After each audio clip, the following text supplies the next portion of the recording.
नमस्कार बंधुरा नवदिगंत चैनल पक्ष থেকে আপনাদের সকলকে জানাই স্বাগতম। তো বন্ধুরা আমার অনেক দর্শক বন্ধু জানতে চাইছেন বেশ কিছু বিষয় যে ৩২,০০০ চাকরি বাতিল মামলায় পিটিশন করার কতটা প্রয়োজনীয়তা রয়েছে, পিটিশন না করলে কি চাকরি পাওয়া যাবে না, এখানে কি পিটিশনার ভিত্তিক রায় হতে পারে নাকি ইন জেনারেল রায় হতে পারে, এই বিষয় নিয়ে বেশ কিছু ক্যান্ডিডেট বা বেশ কিছু দর্শক বন্ধু জানতে চেয়েছেন। তো আমি আপনাদেরকে সঠিক তথ্য দিয়ে সাহায্য করব। আপনারা সম্পূর্ণ ভিডিওটি মনোযোগ সহকারে দেখুন। এবং ডিএলএডের বিষয়ে জানতে চেয়েছেন অনেক দর্শক বন্ধু যে ডিএলএড যাদের করা নেই, যারা সেই সময় ইন্টারভিউ দিয়েছিলেন কিন্তু এখনও তারা নন ট্রেন্ডে রয়েছেন, তারা এই নন ট্রেন্ড হিসেবে চাকরি পাবেন কি না, এটা আরও একটা প্রশ্ন করেছেন কিছু দর্শক বন্ধু। সেটা হচ্ছে যে যারা বিএড ট্রেনিং কমপ্লিট যাদের রয়েছে 2014 সালের টেটে যারা 16,500-তে যারা ইন্টারভিউ দিয়েছিলেন বা 2014 টেটে যারা বসেছিলেন, বিএড ছিল, তাদের ট্রেন্ড হিসাবে ধরা হবে নাকি নন ট্রেন্ড হিসাবে ধরা হবে। তো যাই হোক, এই তিনটি প্রশ্নের উত্তর আপনাদেরকে খুব শীঘ্রই অতি যুক্তিসহ দেব। চলুন আমরা বিস্তারিত দেখে নিই। তো বন্ধুরা, প্রথম যে প্রশ্নটি সেটি হচ্ছে যে এই মামলার পিটিশনার হওয়ার প্রয়োজনীয়তা কতটা রয়েছে। তো দেখুন বন্ধুরা, এখানে এই বিষয়টা নির্দিষ্ট করে বলা খুব মুশকিল।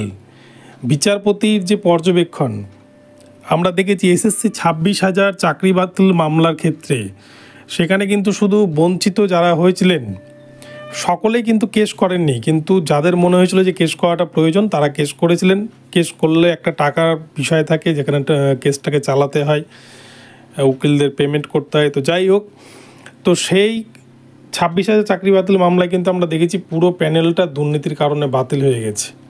এবার প্রাথমিকেও single bench, division bench already বাতিল করে রেখেছে। এবার বিশেষ ডিভিশন বেঞ্চ কি করবেন বা কি রায় দেবেন সেটা কিন্তু বলা মুশকিল। এবার এখানে ইন জেনারেল রায় হবে নাকি পিটিশনার ভিত্তিক হবে সেটা বলা মুশকিল। তবে আমার মতে ইন জেনারেল রায় হওয়া উচিত। তার কারণ 32,000 চাকরি যখন ইন্টারভিউ হয়, প্রত্যেকেই তো এখানে ইন্টারভিউ দিয়েছিল। এবার সকলে হয়তো কোর্টে আসতে নাও পারে, সকলের কোর্টে আসার ক্ষমতা নাও থাকতে পারে। তো সেই জায়গায় তারা বঞ্চিত কেন হবে? যদি রায় হয় ইন জেনারেল রায় হওয়া উচিত, যারা যারা যোগ্য প্রত্যেককে চাকরি দেওয়া উচিত, এটা আমার ব্যক্তিগত মতামত। কিন্তু এখন কোর্ট সেটা ভালো বুঝবে। তো আপনারা এই পিটিশনারের বিষয়টা, এটা এখনও পর্যন্ত আমি এর আগের ভিডিওতে বললাম ক্যান 8 অবধি অ্যাকসেপ্ট করার কথা বলা হয়েছে, তার পরবর্তীতে আরও 71টা ক্যান ফাইল হয়েছে। সেই ক্যানগুলো আদৌ অ্যাকসেপ্ট হবে কি না সেটা নিয়ে কিন্তু একটা প্রশ্নচিহ্ন তোলা হয়েছে আদালতে। এটা নিয়ে কিন্তু বিচারপতি এখনও পর্যন্ত কিছু বলেননি বা জানাননি। তো সেই জায়গায় দাঁড়িয়ে পিটিশন করবেন কি না আপনারা, এটা আপনাদের সম্পূর্ণ ব্যক্তিগত মতামত। এই জায়গায় কিন্তু আমি কোনো মতামত দেবো না, আপনাদেরকে সব রকমভাবেই বুঝিয়ে বললাম। এরপরেও যদি কোনো প্রশ্ন থাকে আপনারা কমেন্ট করবেন, আমি যথাযথ উত্তর দেওয়ার চেষ্টা করব।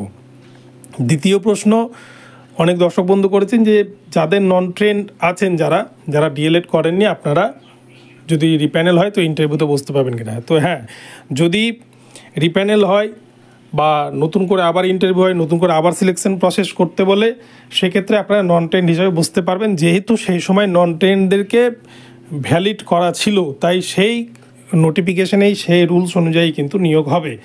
এটা নিয়ে দুশ্চিন্তার কোনো কারণ নেই। যারা নন ট্রেন্ড আছেন তারা পরীক্ষায় বসতে পারবেন।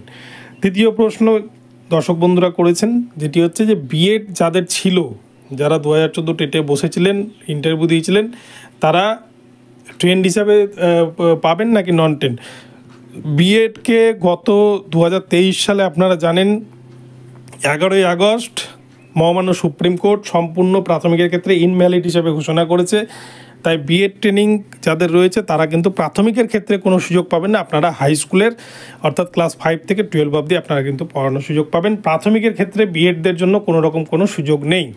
এটাই হচ্ছে বাস্তব কথা। তো আপনাদেরকে 3টি প্রশ্নের উত্তর খুব সুন্দরভাবে দেওয়ার চেষ্টা করলাম। ভিডিওটি ভালো লাগলে চ্যানেলটিকে সাবস্ক্রাইব করবেন। আরও এই ধরনের প্রশ্ন থাকলে আপনারা প্রশ্ন রাখবেন, আমি আপনাদেরকে যথাযথ উত্তর দিয়ে সাহায্য করার চেষ্টা করব। তো ধন্যবাদ বন্ধুরা, সকলে ভালো থাকুন। দেখা হয় পরবর্তী ভিডিওতে। চ্যানেলে নজর রাখুন। Thank you.